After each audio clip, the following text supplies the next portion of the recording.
ಭಗವದ್ಗೀತೆಯ ಒಂದು ವಚನವನ್ನು, ಒಂದು ಶ್ಲೋಕವನ್ನು ಆಧಾರವಾಗಿಟ್ಟುಕೊಂಡು ತಮ್ಮೆಲ್ಲರಿಗೆ ಉಪದೇಶವನ್ನು ಮಾಡ್ತಾ ಇದ್ದಾರೆ.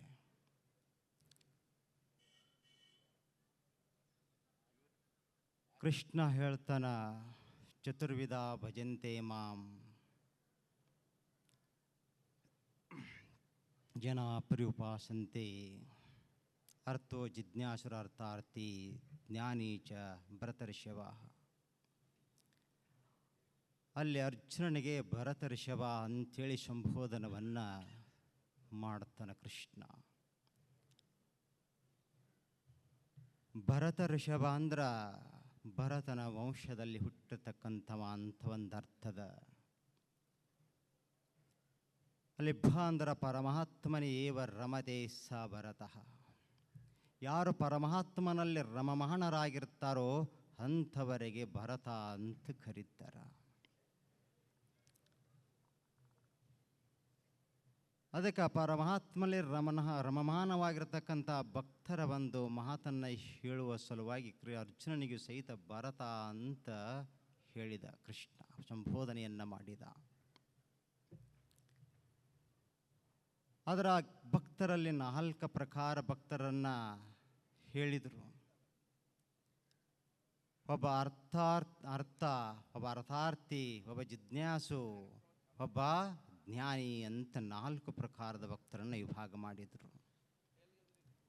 ಅರ್ಥ ಯಾರಪ್ಪ? ನನಗೆ ಸಂಪತ್ತು ಸಿಗಬೇಕು, ನನಗೆ ಧನ ಸಂಪತ್ತಿಗಳು ಪ್ರಾಪ್ತಿಯಾಗಬೇಕು, ಐಶ್ವರ್ಯವನ್ನು ಅನುಭವಿಸಬೇಕು ಅಂತೇಳಿ ಪರಮಾತ್ಮನನ್ನು ಆರಾಧಿಸ್ತಾನೋ ಅಂಥವನಿಗೆ ಅರ್ಥಿ ಭಕ್ತ ಅಂತ ಕರೆದರು. ಯಾವಾತ ಪರಮಾತ್ಮನನ್ನು ವಿಚಾರಿಸಿ ಚಿಂತನೆ ಮಾಡಿ ಆತನ ತಿಳ್ಕೋಬೇಕು ಅಂತ ತಿಳ್ಕೊಂಡು ಜಿಜ್ಞಾಸೆಯನ್ನು ಮಾಡ್ತಾನೆ. ಜಿಜ್ಞಾಸ ಅಂದ್ರೆ ಜ್ಞಾತುಮಿಚ್ಛ. ಅದಕ್ಕೆ ಪರಮಾತ್ಮನ ತಿಳ್ಕೋಬೇಕು ಅಂತ ವಿಚಾರಣೆಯನ್ನು ಮಾಡ್ತಾನೆ, ಅಂಥವನಿಗೆ ಜಿಜ್ಞಾಸು ಭಕ್ತ ಅಂತ ಕರೆದರು. ಒಬ್ಬ ಅರ್ಥಾರ್ಥಿ ಅದಾನ, ಅವ ಪರಮಾತ್ಮನನ್ನು ಒಲಿಸಿಕೊಳ್ಳಬೇಕು ಮತ್ತು ಐಶ್ವರ್ಯವನ್ನು ಪಡಿಬೇಕು ಅನ್ನುವ ಒಂದು ಭಾವನೆಯಿಂದ ಆರಾಧನೆಯನ್ನು ಮಾಡ್ತಾನೆ, ಅವನಿಗೆ ಅರ್ಥಾರ್ಥಿ ಅಂತ ಕರೆದರು. ಇನ್ನೊಬ್ಬ ಅದಾನ, ಅವ ಜ್ಞಾನಿ ಅಂತ ತಿಳ್ಕೊಂಡು. ಆದ್ರೆ ಕೃಷ್ಣ ಹೇಳ್ತಾನ, ಈ 4 ಜನ ಭಕ್ತರಲ್ಲಿ ನನಗೆ ಅತಿ ಪ್ರಿಯವಾಗಿರತಕ್ಕಂಥ ಭಕ್ತ ಯಾರು ಅಂದ್ರೆ ಜ್ಞಾನಿ. ಜ್ಞಾನಿ ಮಮ ಆತ್ಮ ಏವ. ಜ್ಞಾನಿ ಅದನಲ್ಲ, ಆತ ನನ್ನ ಆತ್ಮನೇ ಅದಾನ. ಯಾಕವ ನನ್ನ ಆತ್ಮ ಅಂತ?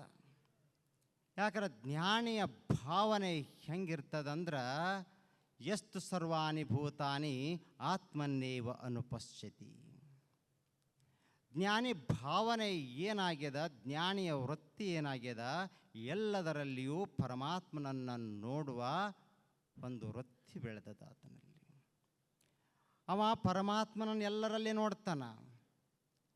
ಅದಕ್ಕೆ ಯಸ್ಮಿನ್ ಸರ್ವಾಣಿ ಭೂತಾನಿ ಆತ್ಮನ್ನೇವ ಅನುಪಶ್ಯತಿ.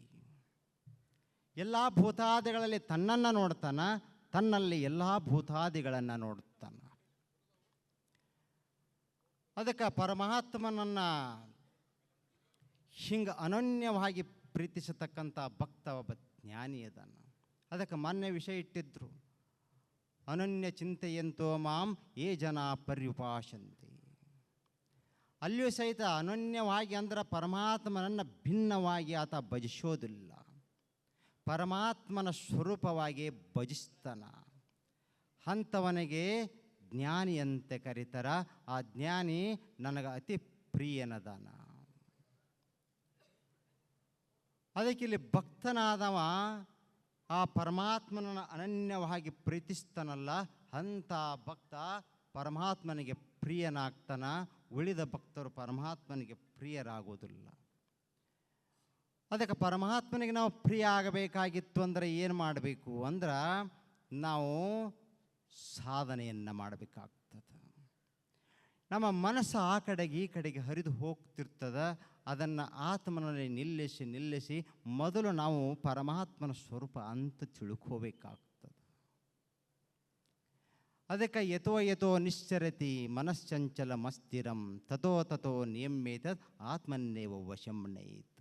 ನಮ್ಮ ಮನಸ್ಸು ಹರಿದು ಹೋಗತಕ್ಕಂಥ ಮನಸ್ಸನ್ನು ಮೊದಲು ನಮ್ಮಲ್ಲಿ ಆತ್ಮನ ನಿಲ್ಲಿಸಿ ನಮ್ಮ ಆತ್ಮ ನಾವು ಪರಮಾತ್ಮನ ಸ್ವರೂಪ ಆದೀವಿ ಅನ್ನೋದನ್ನು ತಿಳ್ಕೋಬೇಕಾಗ್ತದೆ. ಹಿಂಗೆ ತಿಳ್ಕೊಂಡ ಬಳಿಕ ಎಲ್ಲದರಲ್ಲಿಯೂ ಆತ್ಮನನ್ನು ನೋಡಕ್ಕೆ ಬರ್ತದೆ. ಎಲ್ಲವೂ ಆತ್ಮಸ್ವರೂಪನ ಅದ. ಯಾಕಂದ್ರೆ ಆಗಮದಲ್ಲಿ ಹೇಳ್ತಾರ, ಲಿಂಗ ಮಧ್ಯೆ ಜಗತ್ಸರ್ವಂ ಲಿಂಗ ಭಯಾತ್ ಪರಂ ನಾಸ್ತಿ. ಅದಕ್ಕೆ ಲಿಂಗ ಮಧ್ಯದಲ್ಲಿ ಪರಮಾತ್ಮನಲ್ಲೇ ಜಗತ್ತದ, ಆರ ಪರಮಾತ್ಮನ ಬಿಟ್ಟ ಈ ಜಗತ್ತಿಲ್ಲ. ಲಿಂಗ ಭಯಾತ್ ಪರಂ ನಾಸ್ತಿ ತಸ್ಮಾತ್ ಹಂ ಲಿಂಗಮಯಂ. ನಾನು ಸಹಿತ ಲಿಂಗ ಸ್ವರೂಪನೇ ಇದ್ದೀನಿ, ಅಂದ್ರೆ ಪರಮಾತ್ಮನ ಸ್ವರೂಪನೇ ಇದ್ದೀನಿ ಅಂತ ಹೇಳ್ತಾನೆ. ಅದಕ್ಕೆ ನಾನು ಪರಮಾತ್ಮ ಅಂತ ತಿಳ್ಕೋಬೇಕಂತ ಮೊದಲು ತಿಳ್ಕೋಬೇಕಾಗ್ತದ. ಆಮೇಲೆ ಎಲ್ಲ ಕಡೆಗೆ ಪರಮಾತ್ಮನನ್ನು ನೋಡಕ್ಕೆ ಬರ್ತದೆ. ಆದ್ರೆ ಮತ್ತೊಂದು ಭಕ್ತಿ ಹೆಂಗದಪ್ಪ ಅಂದ್ರೆ, ಯಾಕೆ ಭಕ್ತಿಯಲ್ಲಿ ನವವಿಧ ಭಕ್ತಿಗಳನ್ನು ಹೇಳುತ್ತಾರೆ. ಆದರೆ ನಮ್ಮಲ್ಲಿ ಒಂದು ಜ್ಞಾನಪೂರ್ವ ಭಕ್ತಿ, ಒಂದು ಜ್ಞಾನಾನಂತರ ಭಕ್ತಿ. ಒಂದು ಜ್ಞಾನಪೂರ್ವದಲ್ಲ ಭಕ್ತಿ ಅಂದ್ರೆ ಎಲ್ಲದರಲ್ಲಿ ಪರಮಾತ್ಮನನ್ನು ನೋಡ್ತಾ ಇರೋದು. ಹೆಂಗೆ ಮೀರಾಬಾಯಿ ಕುಣಿತ ಬೃಂದಾವನದೊಳಗೆ ಮಧುರೆಯೊಳಗೆ ಕೃಷ್ಣನನ್ನು ಧ್ಯಾನ ಮಾಡ್ತಾ ಎಲ್ಲ ಕಡೆಗೆ ಎಲ್ಲರಲ್ಲಿಯೂ ಕೃಷ್ಣನ ನೋಡ್ತಾ ಕುಣಿತಾ ಹೋಗ್ತಿದ್ಲು. ನಮ್ಮ ಕುಣಿ ಅಂದ್ರೆ ಆಗೋದಿಲ್ಲ, ಯಾಕೆ ನಾಚಿಕೆ ಬರ್ತದೆ. ಯಾಕೆ ಬೇರೆಯವರನ್ನು ನೋಡ್ತೀವಿ, ಜನ ಆಧಾರ ಅಂತೀವಿ. ಆರ ಮೀರಾಬಾಯಿ ಎಲ್ಲರಲ್ಲಿಯೂ ಕೃಷ್ಣನನ್ನು ನೋಡ್ಕೊಂತ ಕುಣಿತಾ ಇದ್ಲು. ಎಲ್ಲದರಲ್ಲಿ ಕೃಷ್ಣನ ನೋಡ್ತಾ ಕುಣಿತಾ ಹೋಗ್ತಿದ್ಲು. ನಾಚಿಕೆ ಅನ್ನೋದು ಇರೋದಿಲ್ಲ. ಅದು ಎಲ್ಲದರಲ್ಲಿ ಪರಮಾತ್ಮನ ನೋಡುವುದೇನದಲ್ಲ, ಪರಮಾತ್ಮನ ನೋಡಿ ಆರಾಧಿಸೋದು, ಅದು ಜ್ಞಾನದ ಪೂರ್ವದಲ್ಲಿರ್ತಕ್ಕಂಥ ಭಕ್ತಿ. ಅದಕ್ಕೆ ಹೇಳ್ತಾರ, ಭಕ್ತಿ ಮಾತ್ರವನ್ನು ಮಾಡಿದೊಡೆ ಮುಕ್ತಿಯನ್ನು ಒಲಿಯುವ ನೀಶನು. ಅದರ ಭಕ್ತಿಯನ್ನು ಮಾಡಿದರೆ ಸಾಕು, ಅವ ಮುಕ್ತಿಯನ್ನು ಕೊಡ್ತಾನೆ. ಅದಕ್ಕೆ ಶಂಕರಾಚಾರ್ಯ ಹೇಳಿದರು, ಮೋಕ್ಷ ಸಾಧನ ಸಾಮಗ್ರ್ಯಾಂ ಭಕ್ತಿರೇವ ಗರಿಯಸಿ. ಮುಕ್ತಿಯನ್ನು ಪಡೆಯಬೇಕನ್ನುವ ಒಂದು ಸಾಧನೆ ಯಾವುದು ಅಂದ್ರೆ ಅದು ಭಕ್ತಿ ಆಗ್ಯದ. ಅದಕ್ಕೆ ಭಕ್ತಿಯಿಂದಲೇ ಶಕ್ತಿ, ಭಕ್ತಿಯಿಂದಲೇ ಮುಕ್ತಿ. ಭಕ್ತಿ ವಿರಕ್ತಿ ಅಳೆಯದಿರಿ ಜಗದಲ್ಲಿ, ಮುಕ್ತಿ ಇಲ್ಲೆಂದ ಸರ್ವಜ್ಞ. ಅದಕ್ಕೆ ಭಕ್ತಿಯನ್ನು ನಾವು ಇಲ್ಲದಂತೆ ಮಾಡಬಾರದು, ಭಕ್ತಿಯನ್ನು ಮಾಡಬೇಕು.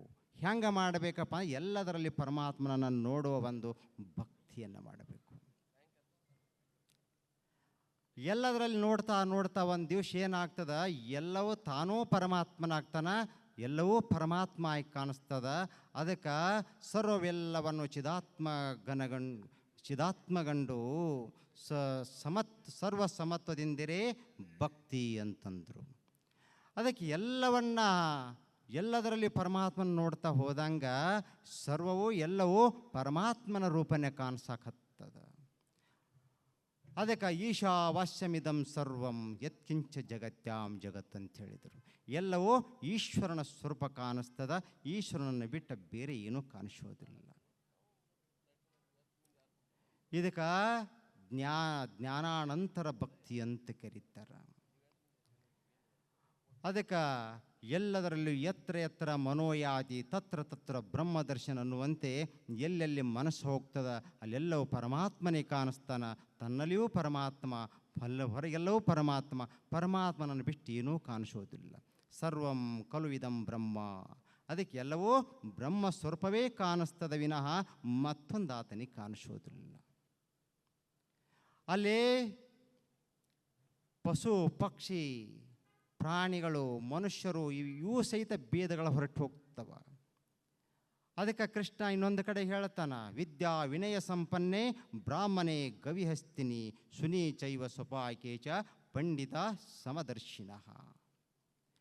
ಅದಕ್ಕೆ ಯಾರು ಜ್ಞಾನವನ್ನು ಪಡ್ಕೋತಾರ, ಯಾರಿಗೆ ಜ್ಞಾನ ಆಗ್ತದ ಅಂಥ ಜ್ಞಾನಿ ಮನುಷ್ಯ ಆತ ಏನು ಮಾಡ್ತಾನ, ಎಲ್ಲದರಲ್ಲಿಯೂ ಪರಮಾತ್ಮನನ್ನು ಕಾಣಿಸ್ತಾನ. ಪಶು ಪಕ್ಷಿ ಪ್ರಾಣಿಗಳೆಲ್ಲರಲ್ಲಿಯೂ ಪ್ರತಿಯೊಂದು ವಸ್ತುವಿನಲ್ಲಿಯೂ ಸಹಿತ ಪರಮಾತ್ಮನನ್ನು ಕಾಣ್ತಾನೆ.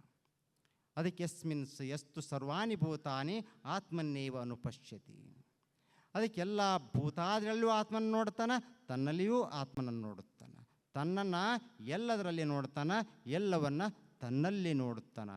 ಇಂಥ ಭಾವ ಬಂತು ಅಂದ್ರೆ ಆವ ಜ್ಞಾನಿ ಎನಿಸಿಕೊಳ್ತಾನೆ, ಆತ ಪರಮಾತ್ಮನಿಗೆ ಅತಿ ಪ್ರಿಯನಾಗ್ತಾನೆ. ಅದಕ್ಕೆ ಅವ ಕೃಷ್ಣ ಹೇಳಿದ, ಸರ್ವಂ ವಾಸುದೇವಂ ಸರ್ವಮಿತಿ ಅಂತ ತಿಳ್ಕೊಂಡಿರ್ತಕ್ಕಂಥ ಯಾವ ಜ್ಞಾನಿ ಅದನ ಆತ ಜ್ಞಾನಿತು ಮಮ ಆತ್ಮ ಏವ. ಆ ಜ್ಞಾನಿ ನನ್ನಿಂದ ಬೇರೆ ಇರೋದಿಲ್ಲಪ್ಪ, ಅವ ನನ್ನ ಆತ್ಮನ ಅದಾನ, ನನ್ನ ರೂಪನ ಒಂದು ರೂಪ ಅಂತ ತಿಳ್ಕೊಂಡು ಕೃಷ್ಣ ಹೇಳ್ತಾನೆ.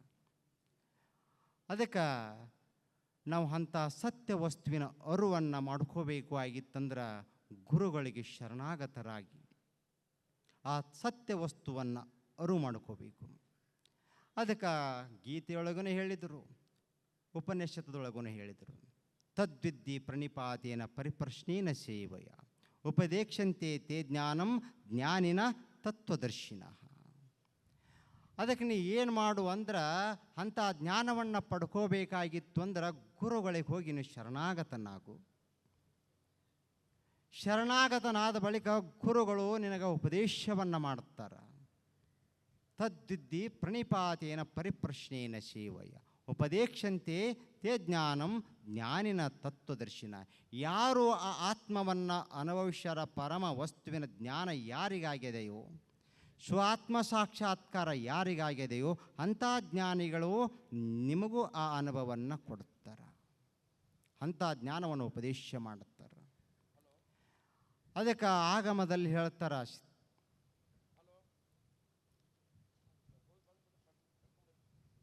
ಶಿವಾದನ್ಯ ಜಗನ್ಮಿತ್ಯ ಶಿವಸಮಿತ್ ಸ್ವರೂಪಕಃ ಉಪದೇಕ್ಷಂತೆ ತೇ ಜ್ಞಾನಂ ಉಪದೇಕ್ಷಂತೆ ಗುರುಣ ತತ್ವದರ್ಶಿನಃ.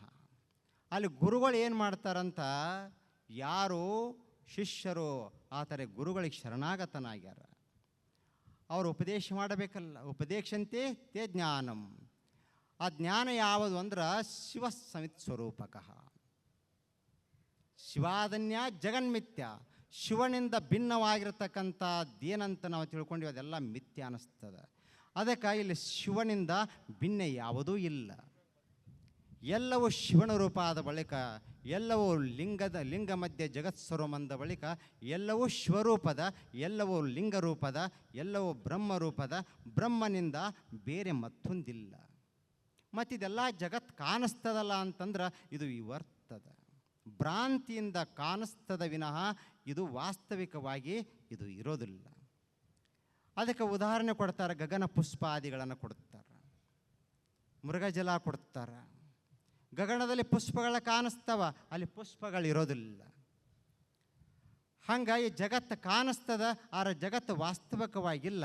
ಬ್ರಹ್ಮ ಒಂದೇ ಸತ್ಯದ. ಅದಕ್ಕೆ ಬ್ರಹ್ಮ ಸತ್ಯಂ ಜಗನ್ಮಿಥ್ಯ ಅಂತಂದ್ರು. ತೋರೋದೆಲ್ಲ ಮಿಥ್ಯ. ಏನು ತೋರಾಕತ್ಯದ ಇದು ಭ್ರಾಂತಿಯಿಂದ ತೋರಾಕತ್ಯದ, ವಾಸ್ತವಿಕ ಇದು ಇಲ್ಲ. ಅದಕ್ಕೆ ಅಂಥ ಸತ್ಯ ವಸ್ತುವನ್ನು ನೀನು ತಿಳ್ಕೊ.